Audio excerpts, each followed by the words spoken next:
Hey, so I wanted to tell you guys just a little bit about sort of my frame of mind when going into the ride yesterday. It was my third year to do the Spring Century. I always enjoy doing it. For me, it's the kind of race that is sort of a landmark event because it was the first Century I ever rode. 3 years ago, I rode the Century for the first time. I finished the Century. It took me 6 hours and 30 minutes to finish, but at that time it was a huge accomplishment just to finish. So went back last year, was in much better shape, and was having a great day. Got with a good group of 8 guys, and we were chugging along like 21.5 miles an hour pace. So it was a good day. It was going to be a good day, but I ended up having a flat like sidewall failure on my front tire that knocked me out at something like 40 miles. So huge disappointment. I didn't get to see where I was going to be. So the good news is going into this year, as I was kind of thinking about what goals do I want to make for myself relative to the ride. I could go out there and just ride it and have fun, that's great, but I always want to be pushing myself, so I wanted to think of some goals, and I was kind of basing it on those previous rides, and I feel like I'm in much better shape now than I was last year at this time. And so I know that the lead pack is going to ride extremely fast, probably around 25 mile per hour pace, and I don't usually ride that fast, and to be able to ride that fast for 100 miles is going to be difficult. But that was the goal I laid out for myself, was, hey, you know what, let's see if you can go the full 100 and stay with the lead pack. So that was goal number 1. Goal number 2 was to finish, basically knock 2 hours off of my time. So if I finished it in 6.5 hours 2 years ago, then the goal would be to finish 4.5 hours this year. So that was the frame of mind I had going in, and that was basically what I wanted to accomplish through the ride. So on a negative note, while it was a good day for cycling, it was a horrible day for technology. I realized once I got there that I had forgotten the little cage that holds my GoPro for both the front and the back, and so I was stoked about having 2 cameras and getting to get to show the action front and back and sync the metrics. And then I got to the ride and realized that I had forgotten basically all of my GoPro frames, and I had one frame that was the wrong kind, and I used it anyway. I just put it on the bike, and you'll see that, unfortunately, the video is pointing downward. It was just the best I could do with the frame I had, and it would only point rear because I forgot the stuff to put the camera on the front. So I have one camera and it's pointing backwards. And then to top that off, just a little ways into the ride, my power meter went on the blink. I don't know if some water, some moisture got in the power meter, but it just started going haywire. So all of my power data was messed up. So I'm not sure how good the metrics are going to be once I sync them with the video. But anyway, you guys take a look. Hopefully, it's the best I could do. Next year I'll try to get a better video of this ride, but you'll get to see what it was like. But anyway, take a look at it and get to see what it's like. Coastal Cyclists present the Spring Century. It was a good ride.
Okay, so right out of the gate, just a couple things I wanted to note. there was a lot of riders. Usually they line us up. They lined us up this time also, but they line us up by speed. So if you're wanting to go with the fastest group, you get toward the front. There's an unofficial 25 mile per hour group, which is what I'm in here. Then there's like a 20 to 22, and then an 18, so on and so forth. So I got up at the front pretty far because I wanted to make sure that I was in the right group. Last year it was a little confusing which group was which, and so I got up front with the group that was going to be going 25, and that's where I'm at now. So there was a lot of riders, definitely a good turnout. It seemed to me that it was just as many people as there ever has been for it. The weather, it was a little iffy on the weather, but it turned out to be a great day. I think just right at the very beginning of the ride, there was just a few sprinkles, and then it cleared up, and the temperature was perfect. And so, just really a great day for riding. Okay, so one thing that I want to maybe just bring up is a misconception I had, or misinformation. Was that the ride was going to start off fast. It was going to, they were just going to burn rubber, pulling out of Sewee Outpost, and down this first, 10, 15 miles, they were just going to be just flying. And then eventually, after the adrenaline had worn off, they would slow back down to something that was a little more manageable. That did not happen. This group, for whatever reason this year, they flew the entire time. So the pace we started with here at the beginning, if anything, it only intensified as we went on. I think they ended up finishing with like a 25.5 average, which I guess is as advertised, right? It's a 25 mile per hour group, but it was every bit as advertised.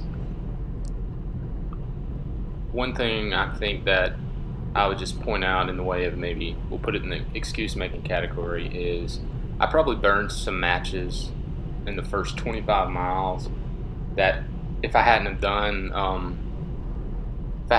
them, then I would have probably made it the whole way. But maybe, for the first 20, 25 miles, I was just taking my turns on the front.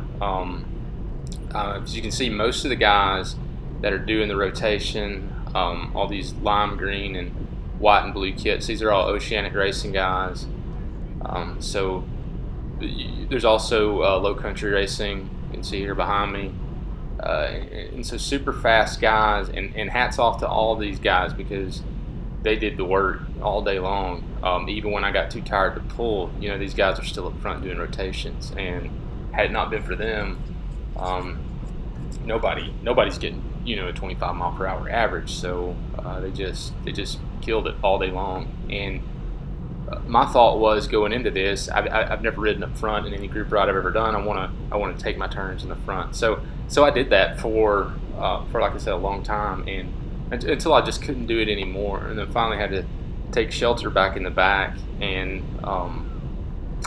it was good. It was still hard work back there, but definitely if I had started off with the intention of, hey, I'm gonna kind of just take shelter and hang on, I think that would have been good. But at the same time, I think it was useful to have the experience of being up here, rotating through with some of these faster guys. Okay, so if you finally make it all the way up to this front of this very long line, and then if you just freeze the frame right here, I was in front. I was in front of every bike out there. It was really cool. Especially, going from somebody who finished this thing like 6.5 hours the last time I finished it, to even being able to ride with some of these guys. It was just a great experience. So finally, at this point, I'm at least getting to go back. You can see my heart rate's already up to 170. If my heart rate gets to 180, I'm going to have to pull over on the side of the road and take a breather. So it's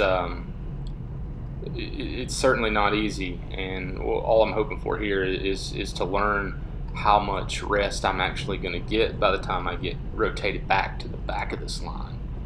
And good news is, at least at this point in the race, it's a pretty long line, so we'll see how far down that heart rate actually comes. As far as power, at least my power meter, it was working at this point, so bouncing around there in the 270 to 300 range.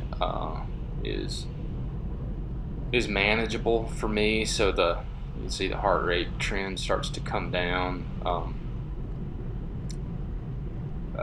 You'll see the pack continues to go, and I don't even know how far back it goes there. But what's happening here is you can see this is sort of the end of the rotation. So most of the guys that are back there, at least for this round, are not going to rotate. So it'll be my turn to fill in here to the right, and then start my trip back up front again. Again, trying to manage that heart rate. It came down 170 down to 163. So definitely not the blow I was hoping for, but it's something. All right, so then you just rinse and repeat. Go back to the front again, and that was pretty much the first 20 to 25 miles of how that went.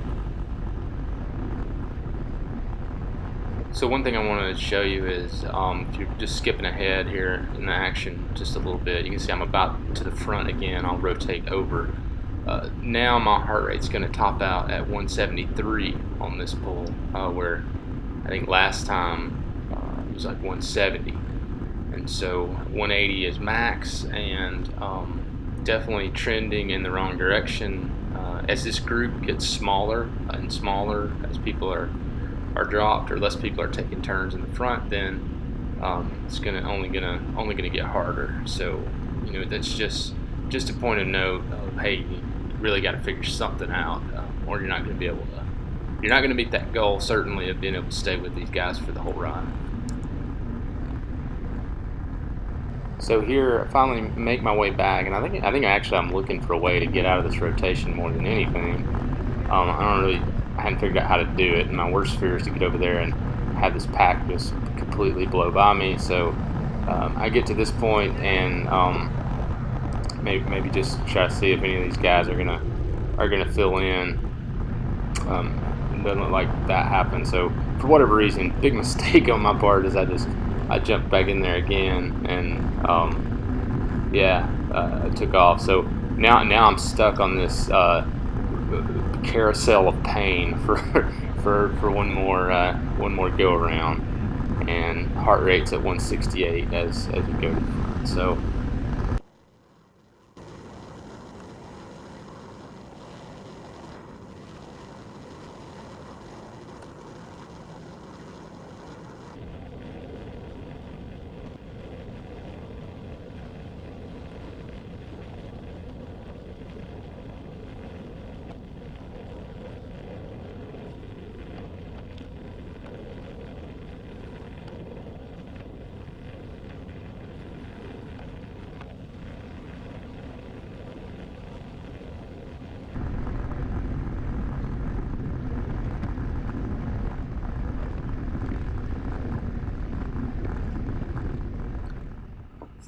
So that was a long trip back up to the front, and there was some gaps in there, and even just getting on the front, it seemed like just having to stay in the wind a lot on that pull took a lot out of me.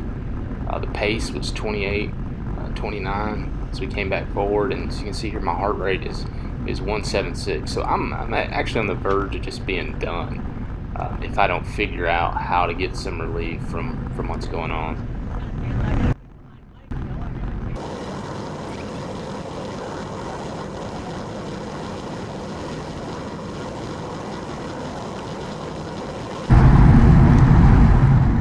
Okay, so here's where we get back.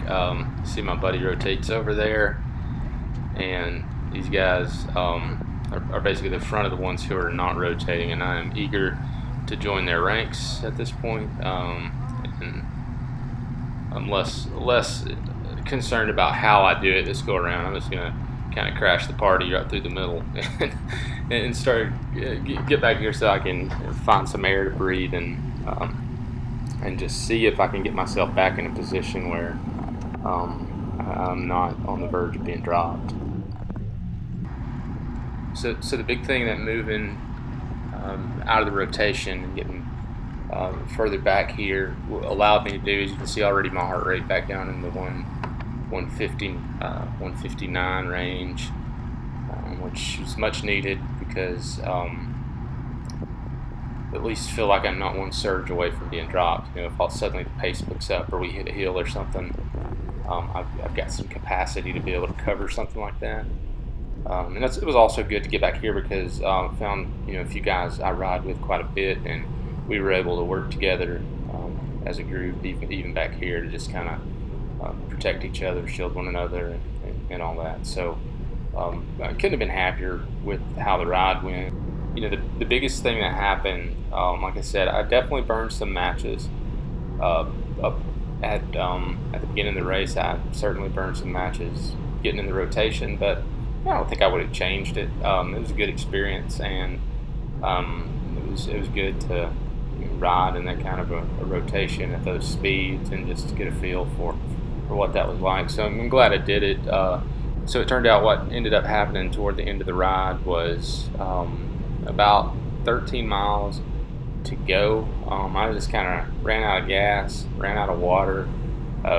These guys didn't stop at a rest stop all day. I had 3 bottles and I was out. So there was one rest stop with 10 miles to go, and I pulled in there and filled up my water bottle and let them go. You know, I just had to do it. I hated that it, you know, I hated to miss my goal of staying with the lead pack the whole way, especially when I was, you know, 90% of the way there. But you know, at any rate, I was still proud of the ride that I was able to do. I still managed to have a 24 mile per hour average speed for 102 miles. So it was a good day, and of course, big thanks to all these guys who shared the work, because it really wouldn't be possible without all those guys up there doing the work. So good ride. I think 4 hours 20 minutes. Made the goal for time, but I got dropped by the lead group with 15 miles to go. So pretty good ride. I'll show you guys the after ride festivities. It's a good day, but man, smoked.